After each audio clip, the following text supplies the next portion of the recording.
I've been watching the Amazing Digital Circus for a while, so I figured I'd talk about it for the first time on this channel. I found the pilot to be pretty good, but I wasn't sure where the show would go from there. Thankfully, the show itself is really great, and what I love about it is how character-driven it is. In each episode, we learn more about the characters trapped into this AI virtual reality world ruled by a goofy AI named Caine and his associate Bubble. In this show, Pomni is the fish out of water who has freshly entered the circus, while the other characters have been in there a longer period of time. It's a terrifying world where eating food is meaningless and inevitably the inhabitants will become abstracted monsters, with Kaufmo being the first one we see. The show delves into other interesting concepts as well, like in episode 2 where an AI alligator named Gummy Goo briefly gains sentience. He's the closest thing Pomni has to a friend, so when Caine teleports him away, it devastates her. In episode 3, we start to learn about other characters' past relationships, like Kinger's tragic story of him losing his wife to abstraction. He finally talks coherently in the episode as him and Pomni flee an evil entity, but goes back to his paranoid usual self by the end of it. In episode 4, we learn more about Gangle and see a new side of her, with her now using her comedy mask. However, as it turns out, she is literally using a happy face to mask her sad emotions as a job of a fast food manager in an adventure. The job makes her so miserable she attempts to off herself by getting hit by a car. However, her episode has a sweet ending back at the circus, with Zooble telling her she loves her art and that she sees her as a friend. So far, the episodes focus on the other characters like Kinger and Gangle have showcased that they've gone through some sort of trauma in the circus. This trauma from the circus has shaped the way these characters act. And as tragic as Kinger's backstory is, along with Gangle's literal masking of emotions, the most compelling form of coping with trauma is definitely Jax.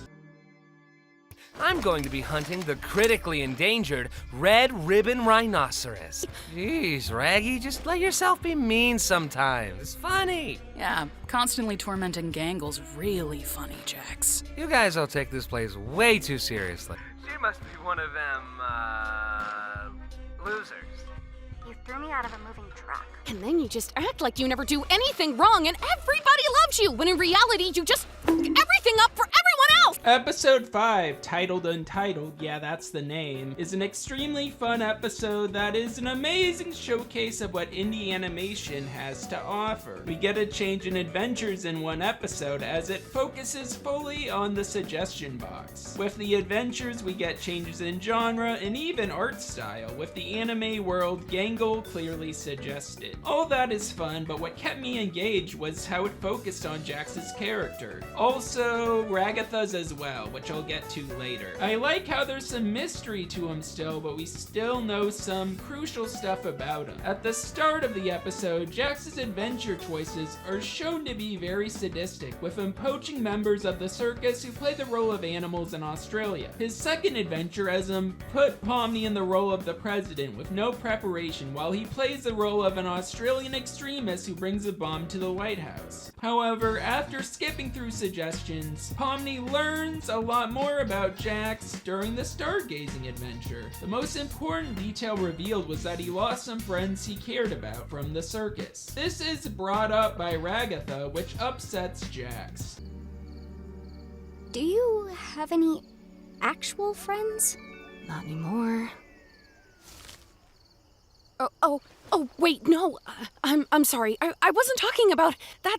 That wasn't meant to be. This scene makes me wonder if Ragatha was talking about the past friends of Jax who got abstracted, or if she just meant he lost her friendship, especially since she quickly apologizes to him after. Jax is shown to be distraught, but shrugs off what Ragatha said, saying he doesn't care. We then learn why Jax dislikes her. He's very bothered that Ragatha is ignoring the fact they are trapped in the circus and is being nice all the time. Following that, Caine, upset by the fact the circus likes the stargazing adventure, starts an intermission. Intermission time.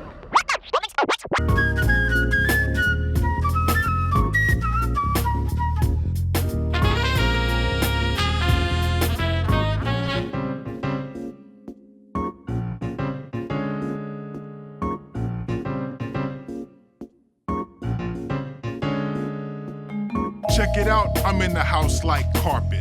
And if there's too many heads in my blunt, I won't spark it. I'll put it in my pocket and save it like rocket fuel. This intermission, which I initially thought was a fun scene at first glance, is actually extremely important to Jax's character. Eagle-eyed fans online picked up on it. It is the perfect example of show don't tell. First we see Pomni in a frog-like pose, and it isn't till the very end of this montage we see Jax stare at a door that belonged to a frog character. This is clearly a close friend Jax lost at the circus. Another aspect of the episode that is important is the bar scene. In it, we learn something new about every character, their past jobs, and their hobbies. Zooble was a bartender, Pomni was an accountant for a supermarket, Gangle worked in fast food, which was obvious as we saw her relive her occupation in episode 4, and Ragatha worked in real estate. Jax's job, however, is unknown as he doesn't give a factual answer and mentions Walter White's backstory from Breaking Bad. Zooble catches on to it as a reference to the show right away. However, I personally had canon that Walt got up from the floor and put on a headset after Breaking Bad ended and did not really die. Just kidding, I don't. But yeah, at least we know that Jax is a canon Breaking Bad fan. That's pretty cool. The jobs, however, aren't the main attraction of this scene, like I said, as we learn about the hobbies these characters had as well. Pomni used to film abandoned places on a YouTube channel as a hobby that gained no traction. Zooble did that as well, but did not film it. Gangle has a passion for art and took classes in graphic design for community college, and it's through that we learn Zooble was a tattoo artist, which shows why the two get along. Ragatha's upbringing, however, is the most concerning thing we learn about. While she had a rich upbringing, she clearly has mommy issues, as Ragatha does not speak of her fondly. The scene explains a whole lot more about her character, as the circus appears to be a form of escape from her mother. However, Ragatha does not delve too deep into her resentment. Jax apologizes to Pomni about the president adventure he put her in, which she accepts. Ragatha, clearly jealous after hearing Jax mention a budding friendship between the two, then mentions the events of the first episode with them fleeing Kaufmo, calling it funny. Pomni says it was traumatizing and not funny, and she apologizes. Jax then interjects, noting that it was funny when she told Gangle to kill herself. Ragatha then instantly apologizes, saying she was under the sauce's control, and Jax then says it's okay for her to be mean sometimes. Zooble then calls out Jax for bullying Gangle and puts a cob of corn near him. It's so random, but I find it hilarious. Jax is afraid of corn for some reason. Are you afraid of corn? No. Who's afraid of corn?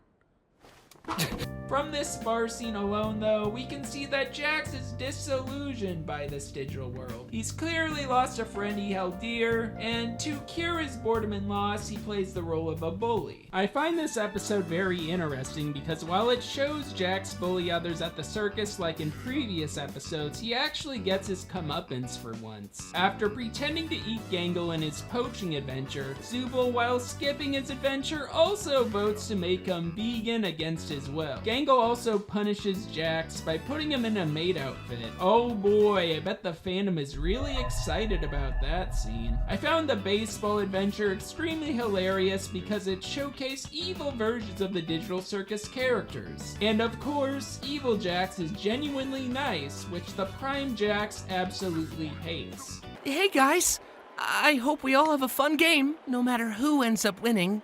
I want to kill that guy. Another aspect I found interesting was Jax got along with evil Pomni, as we see both of them talk briefly in this episode. This episode made me understand why the members of the circus hate Jax, since he is extremely toxic on the surface. However, in this episode it is clear Pomni doesn't hate him, but rather wants to understand him. She even reiterates what Jax said to Ragatha, that it is okay to show negative emotions. However, when Jax shows up, she blows up at him, worried that Pomni will become a jerk just like him. She, however, notes she can think for herself. She then yells at Pomni for reiterating Jax's advice. In response, Ragatha then instantly apologizes to her and Jax as well for bringing up his loss of his past friends. It's here his friend goes away and his eyes widen in sadness. Pomni sees he's distraught and wants to hear him out, but he is unwilling to talk about it as he's in a maid outfit. Before the adventure friends, Jax ends up chewing up his evil good counterpart. Oh, hey! Wait, what are you... What is going on? The episode has an interesting ending with Jax wanting to show Pomni something in the hall he told her about. This definitely has gotta be his frog friend's room. We then see Ragatha, see Zooble and Gangle walk away together. It's clear Ragatha is very lonely in the circus now. Overall, this episode was really solid and I'm really excited to see where the show goes next. This episode was fun, but I have a feeling things will get darker pretty soon. This episode honestly makes me wonder where Jax's character will go. Will Pomni be able to help him better himself, or will he become a villain of the series? Only time will tell, but I am at least glad this episode humanized him a bit more than him solely just being a jerk character. This has been Shade X, and I hope you all feel nothing but good vibes.